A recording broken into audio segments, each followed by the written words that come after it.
Hi everyone. It is now currently 1 a.m. in the morning, and everyone is mostly sleeping in the house. I'm currently in a separate room where I'm doing this recording from where my son Caesar and where Layla is sleeping. And today I'm just going to share a little bit about sleep and tiredness. Since I am awake still at 1 a.m. in the morning and not tired, not feeling like sleeping, not climbing into bed and, falling asleep, it's not here, it's not like I'm just gonna drift away and enjoy a long sleep or a short sleep. And what I generally have experienced through my life has always been an extreme tiredness and wanting to sleep. And this has been an ongoing pattern that I face through stages of my life where the whole day I will just feel tired, and the whole day the only thing I can look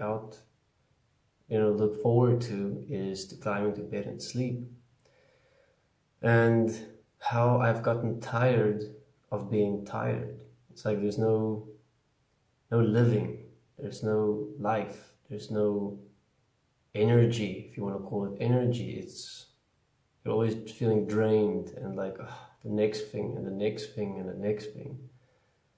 And I'm specifically making this vlog now because I'm feeling not like that. I am experiencing myself awake and wanting to do things. I want to go out, but it's completely dark. I want to explore, and that's what I have right now. And why I'm making this vlog is because I was like, okay, I'm now in the one side of this experience where I'm awake, feeling alive, compared to the other side, which is usually tired and drained and wanting to sleep. And what have I experienced and realized with the tiredness, the sleep, and that being something that dominates many days, 90% of my days, of you don't want to do anything, you don't want to go anywhere, you just want to sleep, you just want to lay your head down and sleep.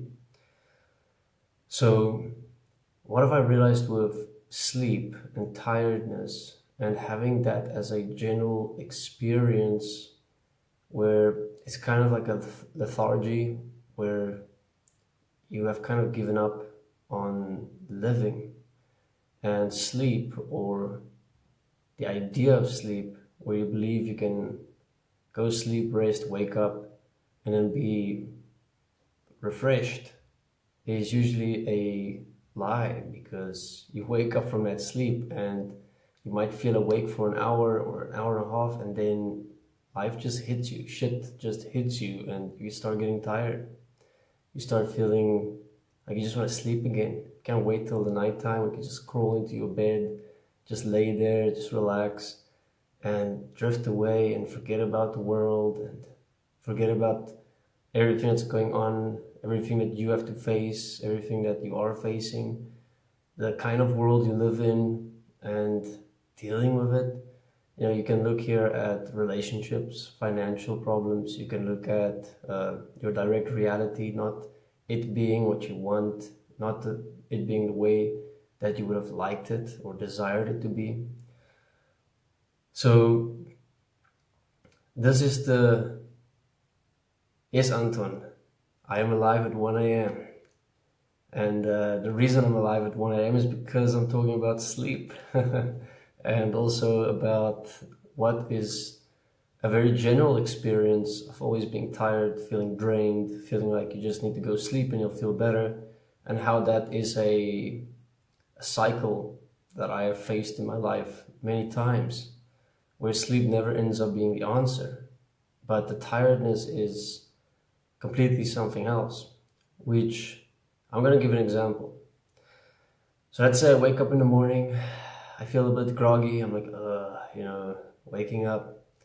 And the first thing I do is I go outside and I get a bit of fresh air, breathe it in, look at my environment, and then I start looking for having coffee. sitting down, just getting myself awake. And then I get myself awake, I'm here, all right. And then I look at the day. What do I need to do today? And already I see I have to use my body, I have to go somewhere, I have to go dig a hole, this farm work specifically now, or I have to go build something, fix something, and I'm gonna have to be in the sun. What's the weather like? Is the weather okay? Is the weather cool? Is it hot? What is the weather like? And then you start doing things that you don't want to do. You resist doing it. It's against how you feel.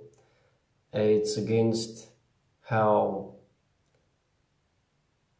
you have an idea of what is reality supposed to be compared to what it is. Without even a comparison what reality is. And I have found that these resistances that I have during my day is what makes me tired. The thinking of doing things makes me tired. Not the actual doing of the things I need to do. It is thinking about it, postponing it, neglecting it. It is all these points that I keep accumulating onto each other through the days where I will see, okay, I need to do this, but instead I postpone it. And then tomorrow I know I should have done it yesterday. And then I postpone it again. And then postponement becomes negligence. And then that negligence starts creating a compounding effect where after weeks, after months, you have neglected so many things by now that there's this pile behind you that you have not lived, you have not done, you have not been direct in your reality. And now I can go even into years. And years later, you start developing a lethargy where you don't feel like doing anything. You're always tired. You are always feeling like you want to sleep because you kind of want to escape from what you've already created through your negligence, through your postponements. And within this, you keep postponing into the future already because sleeping is postponing. Feeling tired is a excuse that is physically manifested as our bodies, where even the body actually takes on that tiredness because the mind is carrying not just past things that's been postponed and neglected, it's already projecting that entire past onto the future, where we now see we have to still do all these things, but in a way you already feel it's too late. You've already lost all that time. Because we live in a physical reality where you are limited, meaning you're limited with time. Everyone dies, it's a fact. And the more we postpone, the more we neglect, the more we actually give up. We don't push forward to create. Now, this I'm just giving the results of what we're living, but where does it come from? Sometimes I've experienced myself so tired and just wanting to sleep that when I look at the excuses and reasons for why I'm not doing something, why I'm postponing something, why I'm neglecting something, then if I keep justifying those excuses and reasons to why I'm postponing or neglecting something, then I find myself becoming a vegetable. It's like I might as well just be a vegetable, laying somewhere doing nothing forever. If I continue at the rate that I do justify the things I'm postponing or neglecting, because that's what the end result's gonna be. You didn't live, you didn't do anything, you're just like in a coma. And when we put ourselves in a coma of constantly being tired and drained and not wanting to do things because it's going to take our energy, we have limited energy, we don't have a lot of time, then within doing that to preserve energy, if you want to call it that, or gain energy for sleep, we're actually draining ourselves more than what we'll ever get energy back. Because all that thinking, all that justifications, all those excuses, all those moments of postponing and negligence generate a compounding effect within us, and that is draining us constantly. Because now we're not just doing that, we're developing distrust in ourselves. we're disrespecting ourselves. We're not honoring ourselves. We are not honoring the physical. We're not honoring the gift that we have as the physical, as our breath, as our bodies. We are actually rejecting this life in a way by postponing and neglecting, and then we become these tired, drained people that keeps judging and having backchat about everything and making everything a burden and making everything unfair and making everything like it's gonna eat you up. It's gonna kill you if you do it. You know, like let's say I have to go plant a couple of trees. Oh, it's so much work. Can I not just, postpone planting those trees and do it tomorrow? Maybe tomorrow I'll feel like it. But guess what? Tomorrow you're tired again. You're feeling drained again. And again you go through the cycle. And then planting those trees becomes a week, 2 weeks later. And the excuses we start developing is fascinating. Like the weather isn't right. It's too hot. It's too cold. I have a sore back today. Tomorrow I have a headache. Tomorrow I didn't eat the right food, or tomorrow something else happens. So we have so many things that we justify and reason in our life to be tired, to not be living beings. And we can just sit back and do nothing all day and be okay with it. And that's a scary part, isn't it? Why is it that we can sit back for hours and hours doing nothing and then still experience ourselves tired after doing nothing for hours?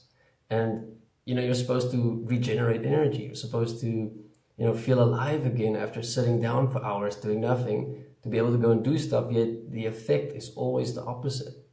We are always ending up more tired, more drained, more unwilling to stand up and move. So I've been pushing through points like this for a very long time. And the only way to push through it is to stop waiting for when you are ready, when you are fully energized. That's never going to happen. That's a fantasy. It's an imagination point. The only way it's going to change is if you physically get up and push through those resistances, to even all the reasons and excuses that makes it look so wonderful to not do things, to not move yourself, to not direct yourself in your life. You have to push through those reasons. You have to check, are those reasons real or not? You cannot just accept them and go, oh yeah, that's a good reason. Oh, that makes practical sense. Because that's a practical joke then. If you can literally just push through it and create something else for yourself. And fascinatingly enough, what I have discovered through, instead of going, I'm too tired, I need to sleep, I need to get some rest, I have to wait till tomorrow, maybe next week I'm ready, oh, the weather isn't right, oh, so many excuses we can think of. And then we get tired, and we need more rest, more rest, more rest. What I've experienced is if I push through those resistances, I actually end up having more energy, feeling more alive, and wanting less sleep, because you start learning that life is here to be lived in every moment. And even the things that you dislike, that you don't like, becomes a challenge, it becomes fun. Until you've done it so many times, there is no more resistance. There's no more thought about it.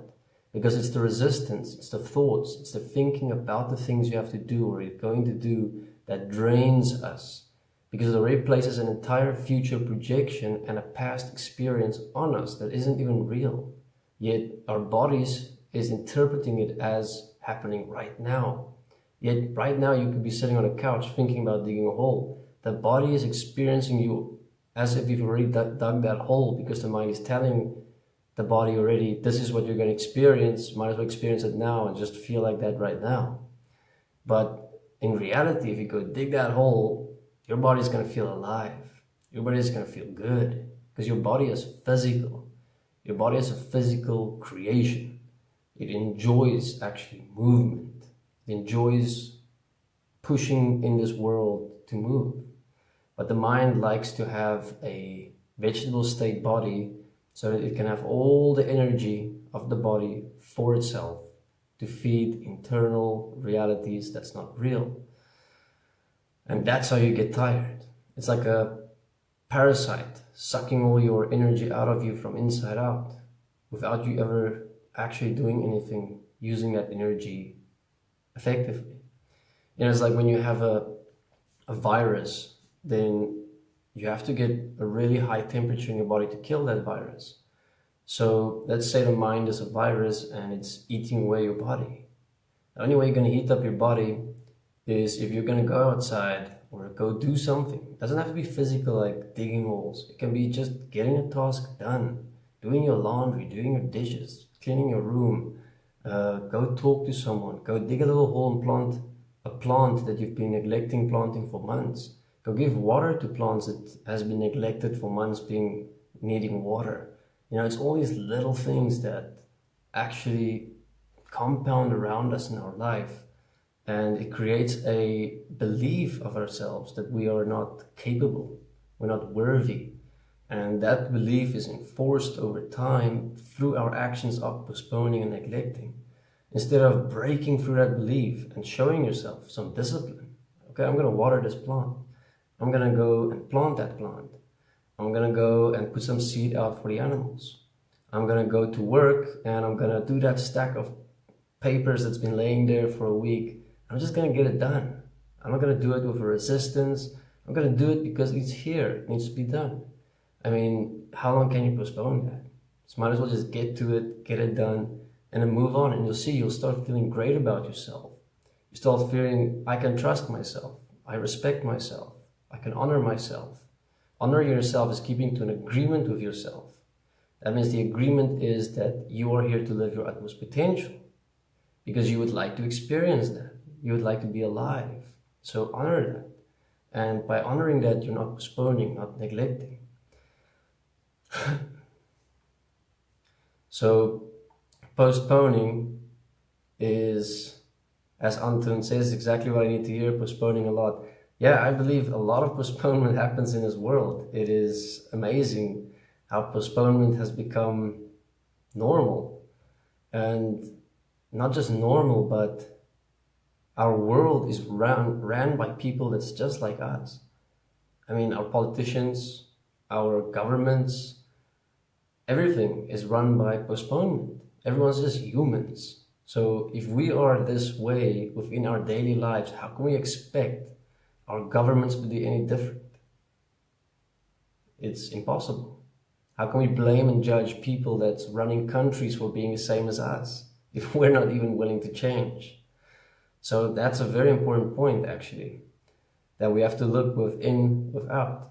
They always say the family is the cornerstone of society. So if we look at postponement and negligence just within family members, and then within the members themselves, and you look around your house and you see points that's been neglected for many years. Even children are being neglected or postponed to take care of your child in some way. These things are happening as if it's normal, it's acceptable, because we can only accept and allow in others and in society what we accept and allow ourselves. We do not have authority to change anything outside of ourselves if we do not change first up inside of ourselves. Because you can't tell someone, oh, stop postponing and neglecting things if you yourself do not have any authority on standing on that point. And that's what I've been developing, because I would like to have authority. Because once I have authority as these points, as a living proof to myself, then I know for a fact that I can stand up and say this, this, and this. And this is how we can push and direct this world to a better place. So yeah, self-forgiveness is one thing I've done a lot on tiredness and a lot on sleep.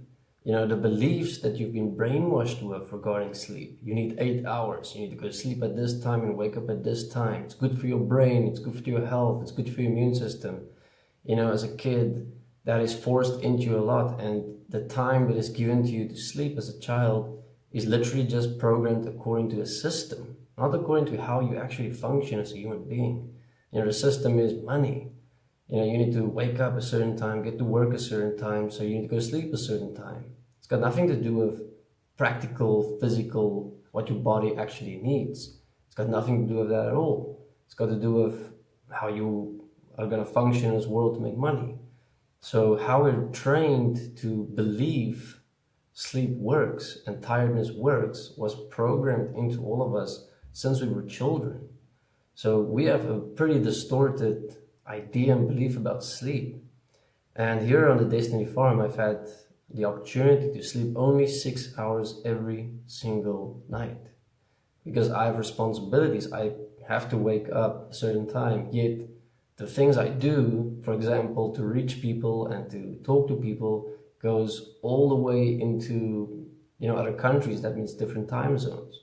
So I stay up till 12, 1 in the mornings to talk and to communicate and to make videos and to make blogs and to like and share and to get the message out there.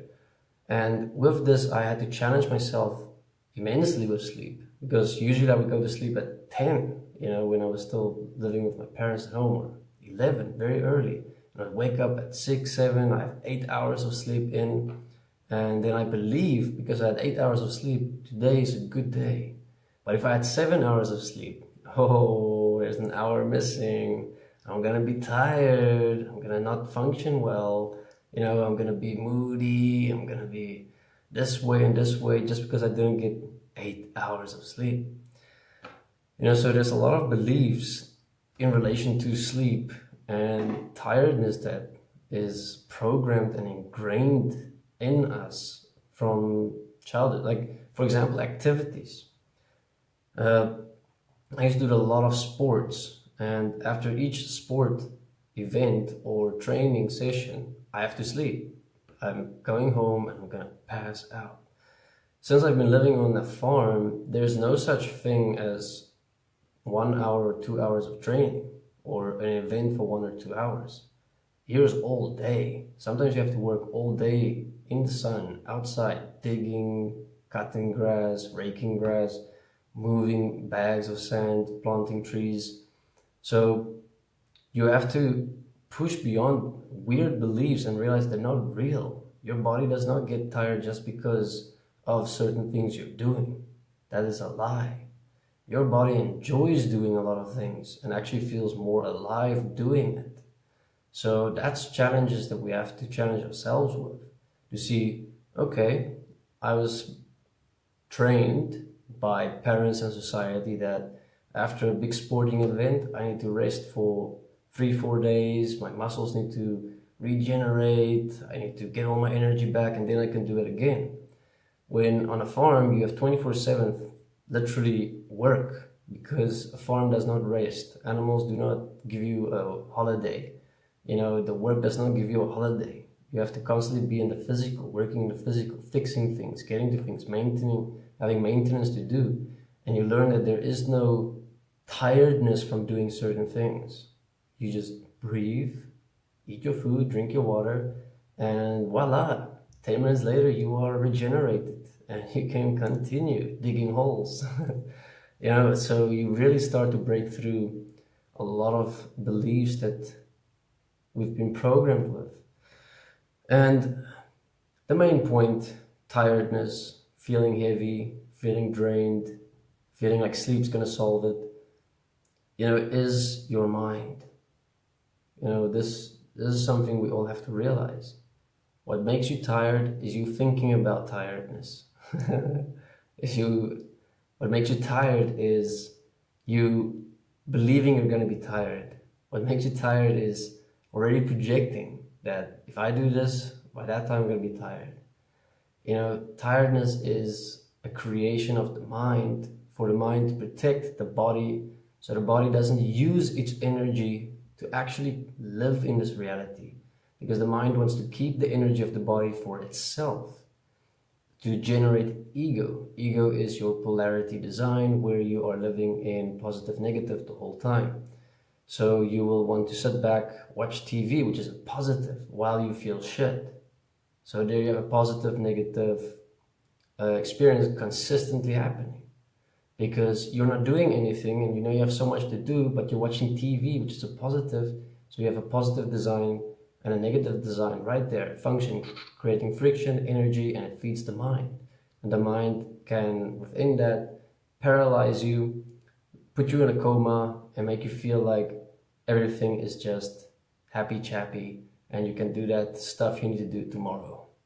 And then tomorrow comes and the same pattern repeats, repeats, repeats, and later on your life just becomes this one ball of tiredness, of I don't want to wake up.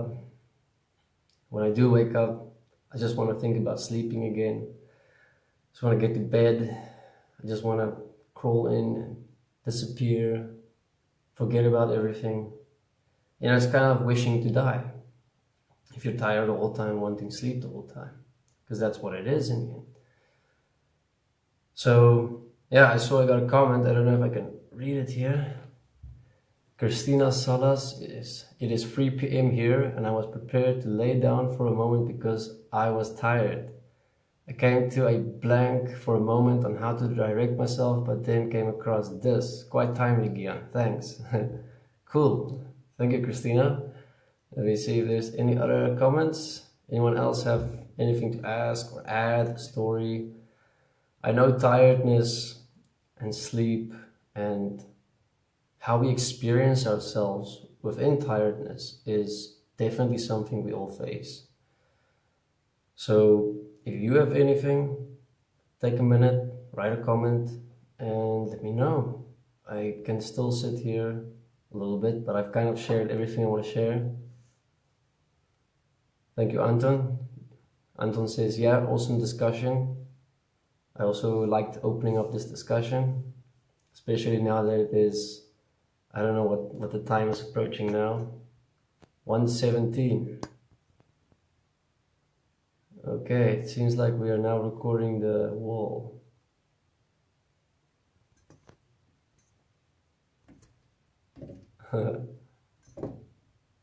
How does this work?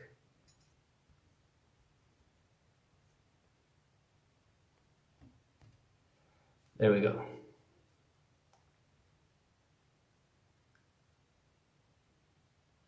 Being tired all the time is like waiting, wanting to die. Ain't that the truth? Yep, that is.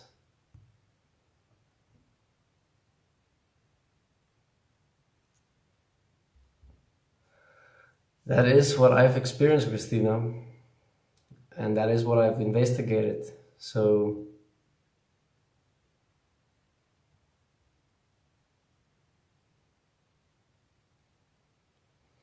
okay, so Jonathan Solorio just popped in as well. I am aware of the tiredness point, yet looking at it when I experience it, I can do self-forgiveness and see through the point, yet tiredness still is. I've also experienced that, Jonathan, and I've looked at it. I mean, sometimes I'll be so tired, I will start working outside and I just can't. And what I do then is I take it beyond the self-forgiveness, because remember, when you're tired, when you experience yourself tired a lot, when you're in a point of like feeling heavy, you also live a heavy lifestyle, meaning what do you eat, what do you drink, what do you put into your body to keep that belief going. Here, for example, when I've experienced that, I realized it's something to do with my diet. So I go eat fruit, I drink a lot of water, and I actually see if I can stabilize my body with support that is more lively food, if you want to put it that way.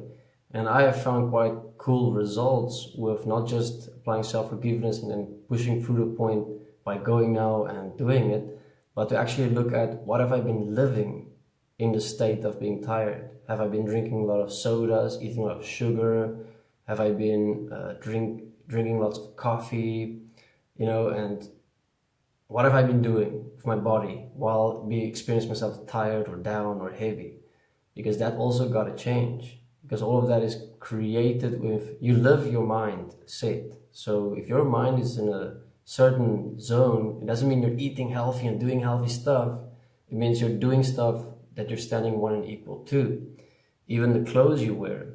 I've changed my clothes where I feel tired and down and, you know, just not like working. And then I go and I put short pants on. I put a shirt on like this, a tank top, and I just feel more open and refreshed. And I see that it actually plays on what I've been programmed myself with to represent my tiredness, how I eat, how I walk, how I dress myself. So these are different dimensions to look at, obviously. And sometimes I've experienced that I do need to just go lay down for 15, 20 minutes, not longer, because then I'm going to go into a suppression. So I call it a power nap. The power nap is 15, 20 minutes, even 10 minutes. I just lay down and breathe. To breathe through that build up tiredness, that energy that's been accumulating for a very long time. So your self-organization isn't just going to bomb it out like that. You have to actually push through it. This is where the food or water supports the body to also release those energies that's been built up. So that's a point that I have to share on still feeling tired even after applying some writing and self-forgiveness and corrective statements on feeling tired. Okay, Anton J. Fernando, good point about food, diet, water. They can make you tired, heavy. Yeah. Laura, it is winter here, and I manipulate myself a lot with not wanting to go out of bed because of cold. And if I go back to sleep, I start dreaming a lot of things, and like my breath is taken away. Yes, that's actually going into the resistance. What you have to do there is look at what you have attached to winter, to cold. It's probably a negative design where you've experienced cold as something negative, instead of realizing the body as the physical body enjoys any climate. Yes, not to abusive extent, but the body loves cold, the body loves heat, the body is physical, the body is nature. So when we have a resistance to nature, and something in nature is revealing a mental state of ourselves, where we have to look at what have we been programmed with in memories in the past. And this usually puts us into the past. This usually puts us into that experience initially, which you experienced probably when you were 4, 5, 6, 7, your first 7 years of your life. So when you start dreaming a lot of things, yes, that's the mind. Dreaming is when the mind is still very active. When you have learned to slow down the mind, you start having darkness when you sleep. I don't dream a lot anymore, but I used to dream extensively. And that's because I had a lot of fears, insecurities, my points. I'm not going to go into my points now, but it depends on what you're dreaming. So there you're looking at what is the mind still preoccupied with? What is the mind still participating within? And therefore the cold also puts you in an uncomfortable position where you don't have time to be in the mind, because the cold will force you to focus on breathing, on being here in the physical, and the mind resists that. The mind does not want that, so the mind will rather justify not even going to the cold and just be in the comfort zone so the mind isn't challenged. That's my answer, Laura, that I have for you on what you've given me. Let's go to Jonathan. Yes, cool. I noticed that drinking coffee for me does not support me because it comes with the belief I'm tired, does need something to wake me up. Yes, cool. That's exactly how we confirm beliefs through our actions and actually physically integrate those beliefs, meaning now you live in a state where the body has submitted to the mind, where the body will only bring out its potential once it has received that coffee.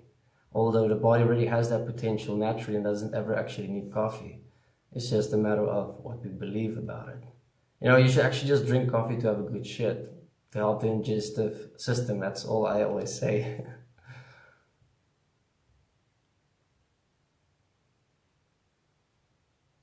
All right, so that's all the questions, and I hope that I've answered them to the best of my abilities.